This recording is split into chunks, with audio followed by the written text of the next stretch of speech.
प्रिय विद्यार्थियों, लोक प्रशासन की कक्षा में आपका स्वागत है।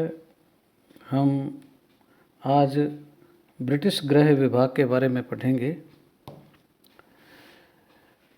ब्रिटेन में गृह विभाग के जो कार्य और दायित्व हैं वो भारत के गृह मंत्रालय के समान गंभीर और विस्तृत हैं। सन 1929 में गठित कमेटी ऑन मिनिस्टर्स पावर्स के अध्यक्ष लॉर्ड डोनामोर थे। उन्होंने ब्रिटिश मंत्रालयों में गृह विभाग को सर्वप्रथम मानते हुए इसका राजनीतिक नेतृत्व ऐसे व्यक्ति को सौंपने का सुझाव दिया था जो दूरदर्शी, सहनशील, चतुर हो।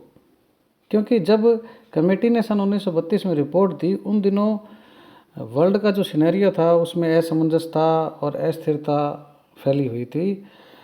स्पष्ट है कि आर्थिक मंदी और राजनीतिक ध्रुवीकरण जो है गृह विभाग, विदेश विभाग, वित्त विभाग के प्रमुख चुनौतियां उत्पन्न कर देते हैं। इसी चीज़ों को दृष्टिगत रखते हुए ब्रिटेन में गृह विभाग की स्थापना बहुत समय पहले हो गई थी और यह विभाग राजशाही शासन व्यवस्थाओं में भी वित्त तथा विदेश विभाग के साथ एक महत्वपूर्ण अंग था।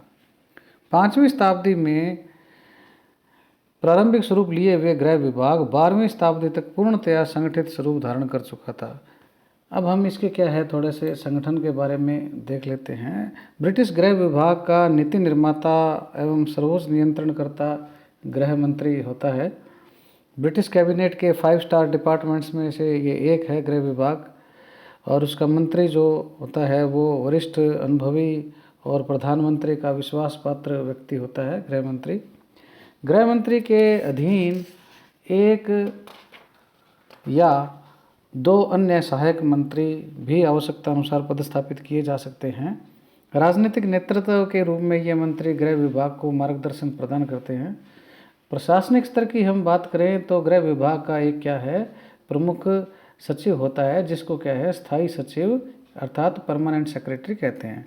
स्थायी सचिव को भी प्रशासनिक सहायता प्रदान करने के लिए अनेक उप सचिव, अवर सचिव, सहायक सचिव, प्रिंसिपल तथा निष्पादक अधिकारी कार्यरत होते हैं। गृह विभाग की इस सचिवालय व्यवस्था के साथ कुछ कार्यकारी संगठन जैसे पुलिस मुख्यालय, गुप्तचर ब्यूरो तथा प्रशासनिक न्यायाधिकरण भी जुड़े हुए हैं। गृह विभाग को कुछ खंडों में बांटा गया है, जैसे O&M खंड है, कार्मिक खंड है, विशेष अपराध, नागरिकता, स्कॉटलैंड यार्ड, आतंकवाद एवं नशीली दवा व्यापार, समन्वय, सूचना व संचार। इस प्रकार से इसको कुछ प्रशासनिक खंडों में भी बांटा गया है। ये जो विभाग है इसका कार्यक्षेत्र संपूर्ण यूनाइटेड किंगडम तक विस्तारित है। ब्रिटेन सहित समस्त यूरोप में उच्च पुलिस अधिकारी का पदोन्नति द्वारा भरा जाता है। अतः निम्न स्तरीय पदों पर भर्ती, प्रशिक्षण तथा सेवाकालीन जो रिफ्रेशर पाठ्यक्रम हैं उस पर सर्वाधिक ध्यान दिया जाता है। ब्रिटिश पुलिस, जिसको स्कॉटलैंड यार्ड भी कहते हैं, का प्रत्येक उच्च पदस्थ अधिकारी अपने सेवा काल में कभी न कभी नाइट ड्यूटी अर्थात रात्रि पहरा अवश्य दे चुका होता है तथा बीट में कार्य कर चुका भी होता है। पुलिस महानिदेशक को ब्रिटेन में चीफ कांस्टेबल कहा जाता है। अतः उसे थाना, चौकी, दंगा, प्रदर्शन तथा अपराधों को पकड़ने आदि के संबंध में व्यवहारिक ज्ञान रहता है। कार्मिक खंड पुलिस कर्मियों तथा जासूसों के प्रशिक्षण एवं पदोन्नति के कार्यक्रम निर्धारित करता है। सन 2011 में 11 से police reform and social responsibility act लागू होया हुआ है वहाँ पे, और उसके बाद पुलिस प्रमुख के ऊपर एक the police and crime commissioner भी नियुक्त होने लगा है। इसको जनता चुनती है the police and crime commissioner को, और लंदन के अलावा सभी शहरों में यह इसकी व्यवस्था है। अब हम इसके संगठनात्मक ढांचे को देखने के बाद में इसके कार्यों को भी हम थोड़ा देख लेते हैं।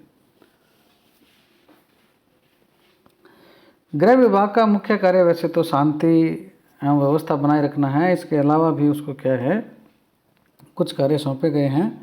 ब्रिटेन तथा उससे संबंधित राजकीय क्षेत्रों में अपराधों पर नियंत्रण करना और अनुशासन बनाए रखना इसका एक कार्य है। ब्रिटेन में आने वाले विदेशी नागरिकों पर निगरानी रखना और उनको अनुमति देना। इसके अलावा विदेशी अपराधियों, आतंकवादी संगठनों, नशा व्यापारियों तथा जाली मुद्रा के धंधे में जो लोग लिप्त हैं उन पर क्या है नियंत्रण करना, अवैधानिक रूप से चलने वाले जुआ घरों पर छापा मारना और उसकी कार्रवाई करना, उसके खिलाफ विभिन्न अपराधों में पकड़े गए व्यक्तियों को अदालत में प्रस्तुत करना और उनको हिरासत में रखना, और आपातकालीन स्थितियों में नागरिकों को सहायता पहुंचाना, जांच एजेंसियों और गुप्तचर जो एजेंसियां हैं जैसे MI5 एंड 6 अर्थात मिलिट्री, MI का मतलब मिलिट्री इंटेलिजेंस, स्पेशल ब्रांच और अल्ट्रा जॉइंट इंटेलिजेंस ऑर्गेनाइजेशन के साथ क्या है कोऑर्डिनेशन करना है, बीट कांस्टेबल जिसको बॉबी कहते हैं ब्रिटेन में, तथा नागरिक सुरक्षा वार्डनों की रिपोर्ट का गहनता से अध्ययन करना और उसको सहायता पहुंचाना, राजशाही व्यवस्था के जो भवन हैं, संपत्तियां हैं, पदवियां हैं, वसीयत हैं, विरासत है, अवैध कब्जे हैं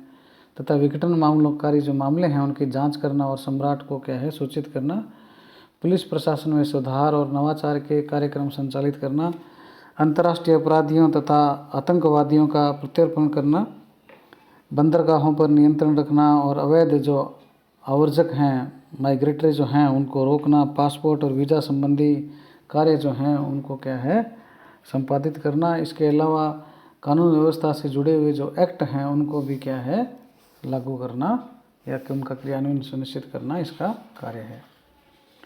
तो इस प्रकार से ब्रिटिश गृह विभाग जो है एक कार्यकुशल तथा उत्तरदायी संगठन का जीवंत प्रमाण है। विश्व के अन्य देशों के समान ब्रिटिश पुलिस भी आतंकवाद तथा नशीले पदार्थों के अवैध व्यापार से जूझ रही है।